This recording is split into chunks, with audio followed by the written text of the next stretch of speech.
Yo, what's going on YouTube? It's your boy Key coming at y'all boys with a brand new video. And today, I need all y'all to like, comment, and subscribe. We on that road to 10K. We inching up there. We inching up there day by day. We growing more subscribers every day, more views every day. I'm very thankful. But with that being said, I'm gonna go ahead and tap into this 1090J video. Make sure y'all boys like, comment, and subscribe. Let's do it. Man, what's up, everybody? Welcome back to another episode of EOS. It's 1090 Jake, man. I'm rocking with y'all rocking with me. And for this video, we're gonna be speaking on Boosie and how he was able to beat his Fed case. Boosie, That's rare. a Southern rap legend hailing from the streets of Louisiana's South Baton Rouge. Most would say he's famous. Some would claim he's infamous. But if there's one title that fits his persona, it's undefeated. July 12, 2024, Boosie would take to Instagram with an emotional post announcing his federal gun case has been dismissed. Ah, they got that man crying, man. What, free, man?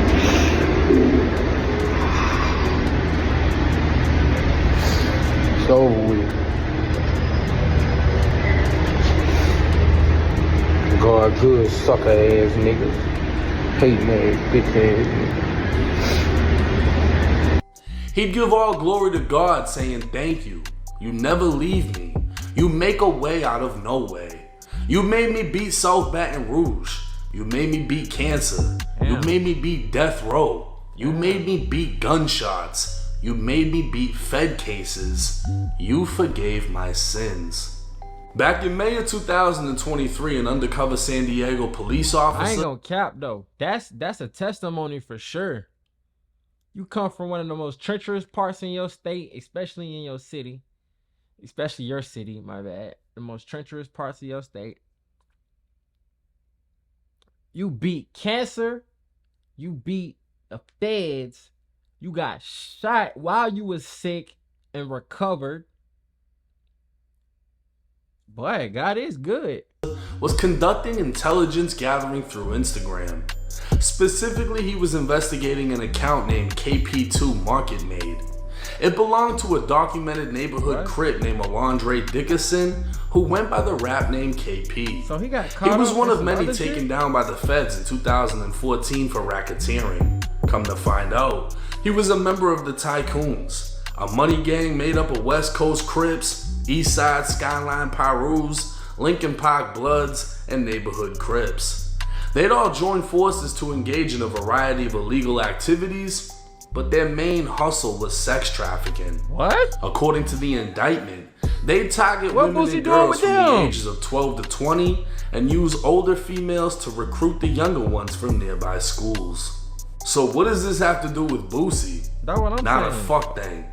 Boosie was in Dago to shoot a music video with a rapper by the name of Bully 3, and KP2 just so happened to be one of 3's associates. The San Diego police officers would view a story. That just goes to show you, bro, you don't know what everybody be having going on, bro. You could be living your life, moving how you move, doing your 1-2, and somebody else, you can get wrapped up in their bullshit, bro. Posted to KP's Instagram. An unidentified male wearing red pants and a white t-shirt can be seen with a black handgun in his waistband. KP would tag Boosie's Instagram account along with Bully 3. The officer would identify the man as Boosie, and going over to Boosie's Instagram, the officer found Boosie's account was live and he could be seen in the same outfit. The officer also observed the 49th Street sign as an unknown male stated they were live in the streets of San Diego. Officers were well aware that the area of 49th and Guyman is known territory of the neighborhood Crips. A police helicopter was requested to fly over the area with a provided description of Boosie, and at 3:10 in the afternoon, Boosie could be seen from the helicopter getting into a black Mercedes SUV. Officers on the ground would locate the black Mercedes pulling it over after watching it fail to stop at a red light. The vehicle would continue to slowly drive another block. And that's another thing that I be seeing. When y'all, I don't care where you at, I don't care how unsafe you think it is, bro. If you moving dirty, bro, follow the traffic rules. I know it's hard, bro. I know you Boosie, you in out of foreign space. You probably think everybody out to get you because of your past and what you got going on and who you are. But bro, run the red light is not the ideal situation to get you pulled over. Otherwise, they ain't got nothing to pull you over for. And if they do, for the most part, it's on the driver anyways. They can't just pull y'all out the car because he ran a red light. Before coming to a complete stop, while officers could observe the rear passengers' heads moving side to side. It was believed they may be attempting to conceal firearms or illegal contraband. Nah, they looking Officers around located 3 men in the vehicle, the driver in front, and in the back, Boosie and his security. Officers asked if any weapons were inside of the vehicle, and Boosie answered he didn't have any weapons, but his security did. His security would point to the right side of his body where he wore a black satchel. Everyone was removed from the vehicle and placed in handcuffs as officers located a 9mm Hellcat inside of the satchel. Officers would find a Glock 19 inside of the vehicle on the seat between where Boosie and his security sat. I would have kept me a 19 too if my security pulled up with a Hellcat. Now don't get me wrong. A Hellcat, you know what I'm saying? It's still a gun. It's still a fight. It still do what it do. But man, I want to feel secure, man. And the Hellcat ain't gonna do it. I ain't gonna lie. Boosie, his security, and his driver would all be taken to the San Diego Police Department for further processing and investigation. During processing, Boosie yelled at his security and asked why he told the police the gun was on the seat. Officers then heard Boosie say, "You told me they were in the bag." Officers would locate videos in which they were able to produce screenshots of Boosie walking around with a gun in his waistband. A search of Boosie's criminal history would reveal he's a convicted felon, and Boosie would be charged with felony firearm possession for the Glock 19. June 14, 2023, Boosie would attend court under the impression he'd be receiving a plea deal, ending with probation. As Boosie made his way to the podium, the courts were interrupted by the feds, who announced an indictment and took Boosie into custody for being a felon in possession of a firearm. In less than 2 weeks, Boosie. But I wonder, they probably already wanted him. Of course, he's Boosie. If you know his history, he beat the murder case and this, that, and the third. But I wonder why the feds came and got him. I wonder why.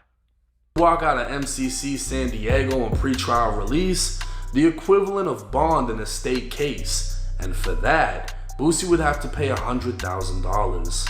With evidence photos already making their way to social media and the fact that the feds have a 98% conviction rate, the fans, the streets, and the internet expected Boosie to be sentenced to federal prison.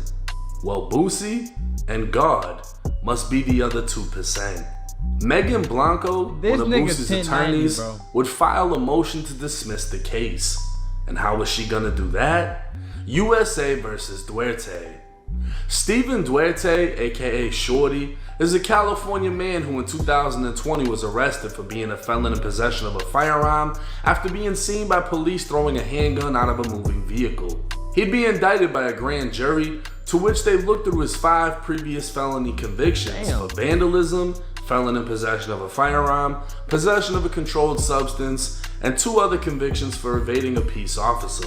But Duarte would take the case to trial, receiving 51 months in federal prison, to which he would appeal. Duarte's appeal would state it's unconstitutional to strip him of his Second Amendment right, as he's never been convicted of a crime of violence. See, back when the Second Amendment was written, in 1791, only the most serious of crimes would prevent someone from possessing a firearm again, such as murder. And in those times, it was likely you'd be sentenced to death anyways, so you didn't need to worry about getting your musket back. But nowadays, a lifetime ban follows any felony conviction for a list of offenses that didn't even exist back then. So Duarte's criminal history of vandalism, felon in possession of a firearm, possession of a controlled substance, and fleeing a police officer would have been considered misdemeanor petty crimes, or just flat out didn't exist as crimes in the late 70s. Wait, so did that mean that they overturned the other one that he had too? Or did he plead guilty to it and just take his lick? Because I know if you plead guilty, you can't appeal. So I wonder what happened with the other one. 1800s. Based on that, Duarte would appeal his conviction as his crimes did not meet the founding fathers' standard of being worthy of a lifetime firearms ban, permanently depriving him of his Second Amendment right, and the Ninth Circuit Court of Appeals would rule in his favor. Stephen Duarte's case would be overturned, he'd be released from federal prison, and the courts would rule non-violent felons in America who have completed their original sentence for the crimes they've committed do have the right to possess firearms. So what does this mean for Boosie? As many of you know, Boosie was once arrested for murder. But can they vote? Can they do everything else, or is it just for firearms? Suspected Boosie ordered a 15-year-old hitman named Marlo Mike to commit a series of killings on the rapper's behalf. These murders would later be highlighted in Boosie's song, Murder Was the Case. They said, "We got you on 6 bodies in 2 attempts. I said, So sir, you're you lying, I lying, don't do no 'cause I don't do attempts." attempts. Boosie would fight his case from death row in the Louisiana State Penitentiary known as Angola. Nicknamed the Alcatraz of the South, or the Angola Plantation, this is one of the few prisons left in America that merely visiting will make you think you were witnessing slavery from 200. This what they be talking about when they say like they'll give you like a certain amount of years and then add on hard labor. But I wish they would give me some prison time and then make me what? Years ago, Boosie fought his case just a short distance from the execution chamber, and in 2012 was acquitted of all charges. So while the history behind Boosie may seem violent, his actual criminal history only has 3 convictions: for possession of a controlled substance with intent to distribute, bringing illegal contraband into a prison, and criminal conspiracy to incite a felony. Like Duarte, none of these crimes should ban Boosie for life from firearms, and because of Duarte, the felony gun possession case against Boosie was dropped. Damn. Looking back at Boosie's post, he thanked God for beating South Baton Rouge, for beating cancer, for beating death row, for beating gunshots, and now for beating his Fed case. And like I said in the beginning, while some would say he's infamous, if there's one title that fits Boosie's persona, it's undefeated. That's real. Now, as I've said in multiple videos, Boosie is one of my favorite rappers. If you grew up in the South at any motherfucking point in time, you know how big of an influence Boosie has been. A lot of people in the South were raised on his music. And this isn't just a win for him. This is a win for all felons in America. All non-violent Because felons. the second you're found guilty of a felony, you're told you can't possess firearms ever again unless you have your rights restored. But even then, certain states have certain charges that they'll never let you restore. So it's like they've just found ways to make it to where you can never access firearms again. But because of this new court ruling, and I want to be clear, this doesn't mean everyone can just walk around with guns now. This is going to go in front of the Supreme Court, and they're going to actually have to figure out what the fuck to do and adjust some of these laws, because it's even been said some violent felons even may get their rights back to possess firearms. How? Most likely as long as you're not out here just killing people. You know what I mean? But something along those lines, rights are gonna be coming back. And me personally, I look at it like this. If we have a president who's a felon, this might also be one of the leading things That is true. that makes a president want to fight for felons to get their rights back. Because now a president Gotta go understands what it's like to be one. But this, yeah, that is true, but he's also Donald Trump, so I ain't gonna cap, bro. It's not gonna be the same for him. Just like felons with money, it's not the same. It's not the same as if you were a felon and you didn't have no money. You can't do this, you can't do that. Felons with money, you can pay for the lawyers, to go in front of the court and hopefully get your rights restored. You can pay for this, you can pay for that. Other people, bro, you gotta find a way. McDonald's don't hire some felons. That's why it's so important that you don't get that case. It was just such a curveball because Boosie wasn't affiliated with the neighborhood Crips in San Diego. He was out there for a feature. He doesn't know who's who.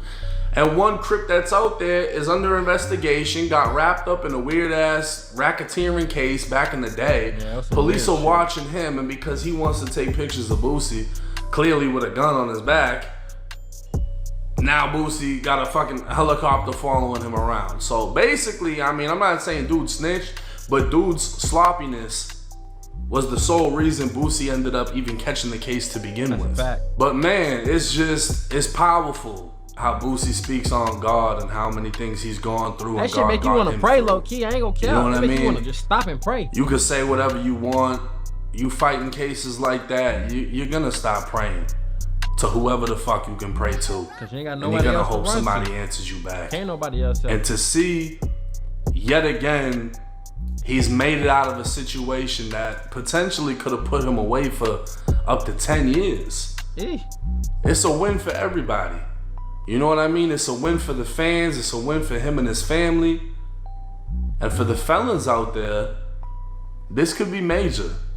However this goes, USA versus Duarte, however high they take this, we as felons need to watch this. And if there's any way we can sway the crowd in our favor to us getting our rights back to where we're not permanently judged for the rest of our lives, to where you go to get an apartment, you don't have to worry about telling them about your felony convictions. If the president can have felonies and be the fucking president, we should be able to work wherever the fuck we want to work. But the craziest part about that is, like I said, there are people right now who work in Congress, who are in the Senate, who are in the House of Representatives who have felony convictions. That's the craziest part.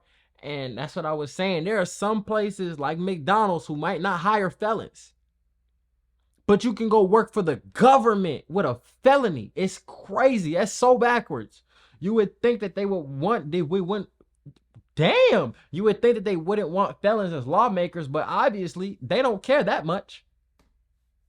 But you got to start off small.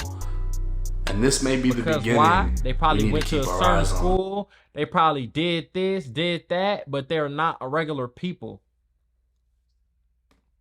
Like I said, like they're not regular people as in who they know and what they know. Right? They're not just some regular street hustler who catches a robbery charge or just a possession of a firearm when you're too young. They're not one of them. So who knows, man? With that being said, man, Boosie is free. Shout out to Boosie. Very few people beat the feds. Like he said, that 2%, and you one of them, man. It's 19 million felons. And they're not able to possess their firearms, but you just beat your gun case. So shout out to you, man. Shout out to 1090 Jake. It's your boy Key checking out. We're on that road to 10K. I'm gone.